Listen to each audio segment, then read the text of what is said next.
رمضان کے بعد ایک صدقہ ہم دیتے ہیں، اس کو صدقہ فطر بولا جاتا ہے۔ آپ کے یہاں بھی صدقہ فطری بولتے ہیں، کہیں کی فطرہ بھی بولتے ہیں۔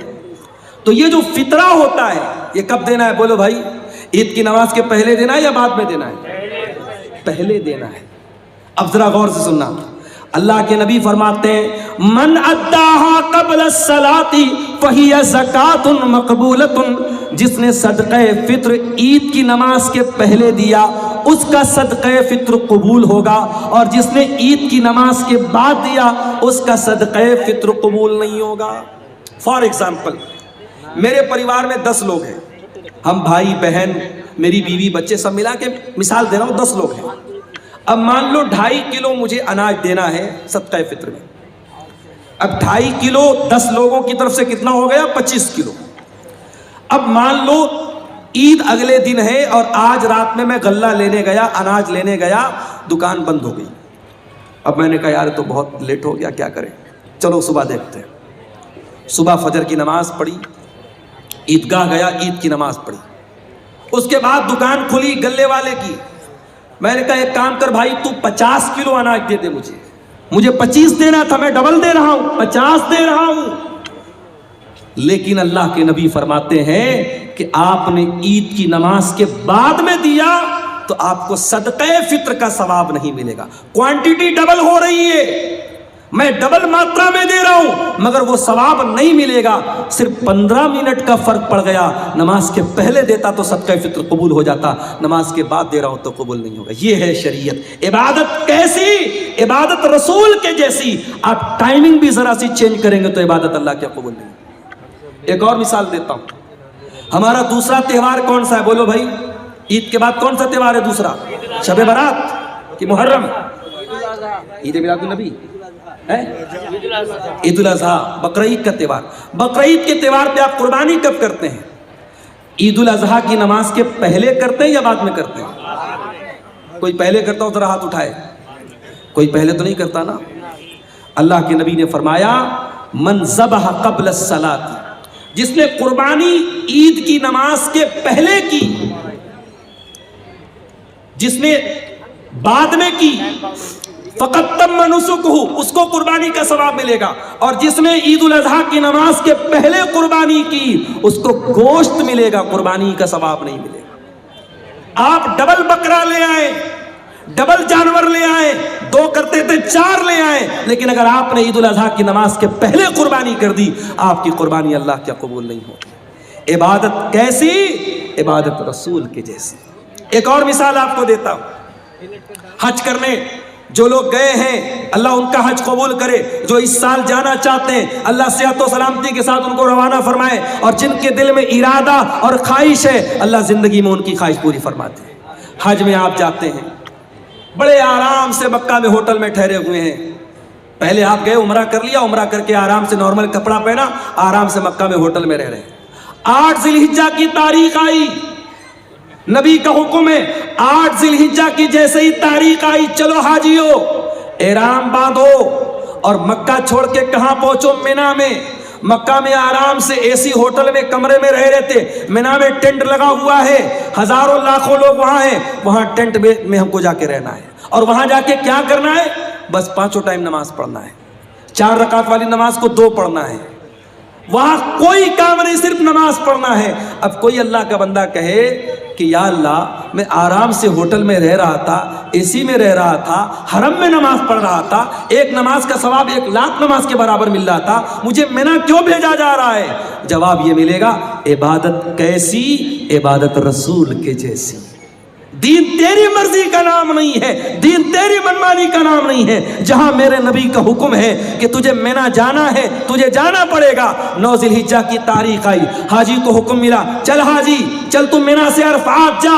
عرفات میں حاجی پہنچا، وہاں جا کے ظہر پڑھ لیا، عصر پڑھ لیا، ظہر اور عصر ایک ساتھ پڑھ لیا۔ اب ظہر سے لے کر کے سورج ڈوبنے تک 5 گھنٹہ 6 گھنٹہ